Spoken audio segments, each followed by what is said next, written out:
ever wonder what keeps us going through all the challenges life throws our way? For the Apostle Paul, it was more than just grit and determination. In 2 Corinthians chapter 5, he reveals something powerful, his deep hope in an eternal home, a heavenly reward that far outweighs his earthly struggles. Today, we're diving into how this truth can transform your outlook on suffering, purpose, and eternity. So grab your Bible and let's dive right in.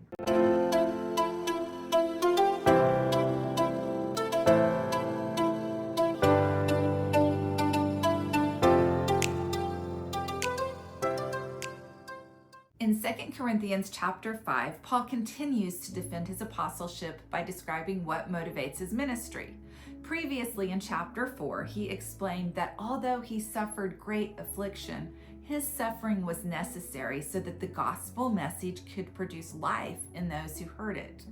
He knew that his troubles were light and momentary, nothing compared to the eternal weight of glory he would experience in heaven. In chapter 5, Paul deepens this contrast between the earthly and the heavenly by focusing on our hope for an eternal home, a hope that shines brightly even in the midst of suffering, and the motivating power of love and the fear of the Lord. Think back to a time when you faced hardships. What kept you going? Paul's focus was on something much greater, something eternal. And today, we'll see why that mattered so much. Paul faced intense suffering, including beatings, stonings, and a shipwreck. His earthly body, like ours, was fragile and perishable. We age, we fall ill, we endure pain. However, these momentary afflictions are overshadowed by God's promise of an eternal house in heaven. This future body raised by God will be glorious and strong, a masterpiece not made with human hands, but with divine ones. This eternal house in heaven is a perfect, glorified body that believers will receive in the afterlife, free from the limitations and suffering of our earthly bodies. Take a moment to think about your own body, the aches, the pains, and daily challenges. Now, imagine those replaced by something glorious, free from limitations. Paul calls this our eternal house in heaven. We eagerly anticipate our heavenly bodies and groan, longing to be clothed with eternity. In Romans 8:22, Paul compares this groaning with the pains of childbirth. A mother's pain during childbirth leads to new life, just as our earthly afflictions lead to our future heavenly bodies. We can maintain this eternal perspective through the confident assurance of the Holy Spirit, God's gift to us, and a pledge of what is to come. The presence of the Holy Spirit in our earthly bodies motivates us to walk by faith and not by sight, and keep our eyes fixed on what waits for us above, our heavenly home. Paul goes on to say that whether he lives or dies, his goal is the same, to please the Lord. In your life, what motivates you to keep going? What if every decision, every step was focused on pleasing God? Take a moment to reflect on that as we continue. One thing that motivates Paul is the judgment seat of Christ. This is a time in the future when all believers will stand before Christ and give an account of their deeds here on earth, whether those deeds were good or bad. This judgment doesn't punish believers for sin. That's already been done. Jesus took our punishment on the cross. Instead, it rewards faithfulness. Our actions in this body right here and right now have eternal consequences. And Paul knew that. This motivated Paul to persuade men to be reconciled to God, no matter the personal costs. What are some things you might be afraid to sacrifice for your faith? Your reputation? Your job? Paul didn't let fear hold him back. He kept going because his eyes were fixed on eternity, not on earthly opinions. And indeed, there was a cost. Paul encountered opposition in Corinth every step of the way. Throughout this letter, Paul makes it clear that some Corinthians thought he was bragging, Some thought there was no glory in his suffering. They looked down on him for that. And some even thought he was crazy. Anyone been there? But for Paul, man's opinion of him doesn't matter because he knows that what he is was evident to God. It's only God's opinion that any of us should care about. For Paul, it didn't matter what people said about him or what they did to him. Unlike some Corinthians who took pride in appearances rather than in the heart, Paul judged people from a spiritual point of view rather than a worldly one. He saw people through Christ as a new creation. One of my absolute favorite verses is in 2 Corinthians 5:17. It says, "Therefore, if anyone is in Christ, the new creation has come, the old has gone, the new is here." Amen, right? We are new creations in Christ. We can put the past behind us and we can look towards the future. Not only is Paul motivated to persuade people to be reconciled to God because of fear of the Lord, but he is also compelled by the transformative love of Christ. Paul vividly captures this love in 2 Corinthians 5 verses 14 and 15. For Christ's love compels us because we are convinced that one died for all, therefore all died. And he died for all, that those who live might no longer live for themselves, but for him who for their sake died and was raised. You all, when Paul considered how much Jesus loved him, the chief of all sinners, he couldn't help but display this love to others. Christ's love controlled him. It compelled him to forget about his troubles, to forget about his pain and rejection, and finish the race set before him so he could receive a crown that would endure forever. Beautiful. So, as you're contemplating Paul and what drove him, think about a time when love moved you to act. How did it drive you to do something you otherwise might not have done? Paul says Christ's love compels us in the same way. That is good news, right? I could use that love.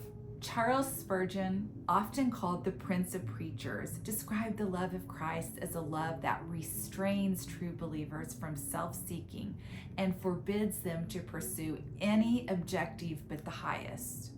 He also compares a believer's reaction to this supernatural love to a ship that answers to her helm, or a horse who obeys the rein.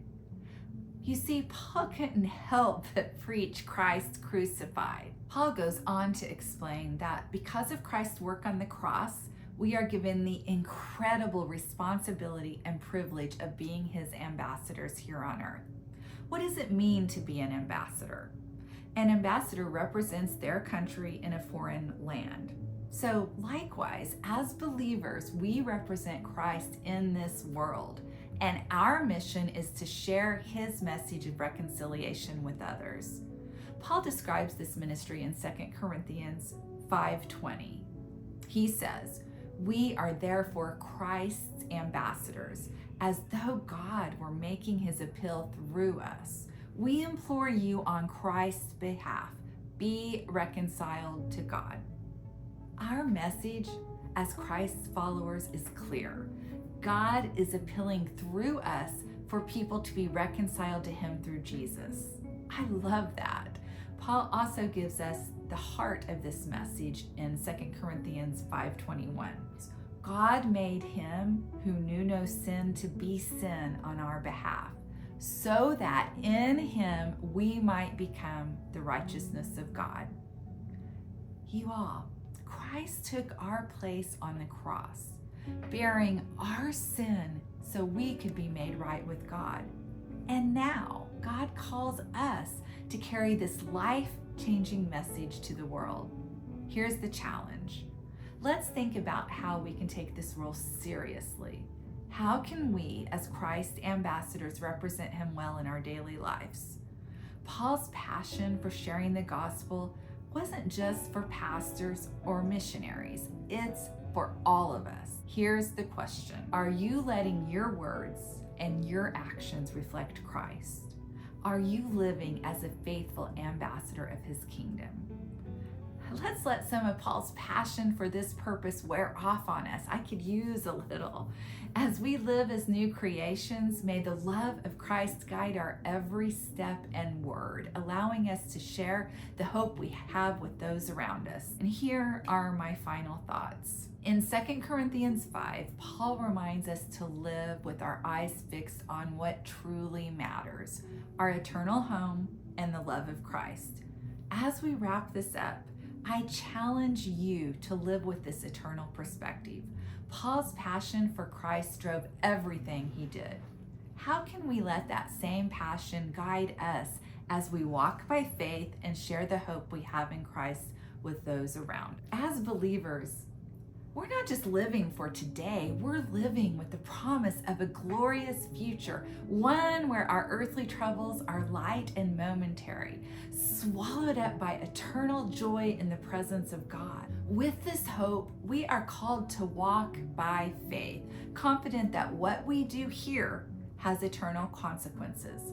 Paul's example challenges us to be bold in our witness, unshaken by the opinion of others, and motivated by a deep, abiding love for Christ.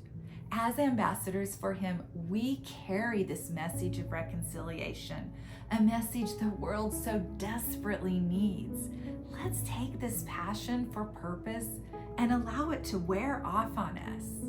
How will you live as a new creation this week? I would love to hear from you in the comments below. Let's commit to letting Christ's love guide us every step of the way. Will you pray with me? Bow your heads. Father, I just thank you for your beautiful word and for your love that compels us, that drives us to follow you, to be better, to do better, to be more Christ-like. Thank you for the Apostle Paul, who through his story encourages us. From his example, we know that our troubles also are light and momentary. We know that we have this hope, thanks to Jesus, this hope of eternity, of a future home where there is no more pain, where there is no more suffering. We know that while we're in this body, that we will yearn for you, for that heavenly place where we can spend eternity with you. But in the meantime, Father, thank you so much for Holy Spirit, who helps us in our daily walk with you, who helps us follow you, become more Christ-like. I thank you, Father, for the boldness that you've given us, the boldness in our ministry to preach the gospel, knowing that we have this precious gift, this precious ministry of reconciliation. Father, it is our goal as Christ's followers that every single person in this world be reconciled to you. We do not want to leave anyone behind.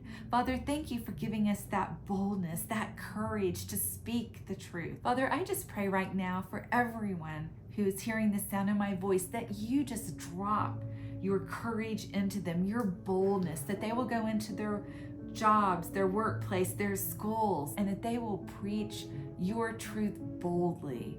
Boldly, Father. I thank you for that in the name of Jesus. Amen.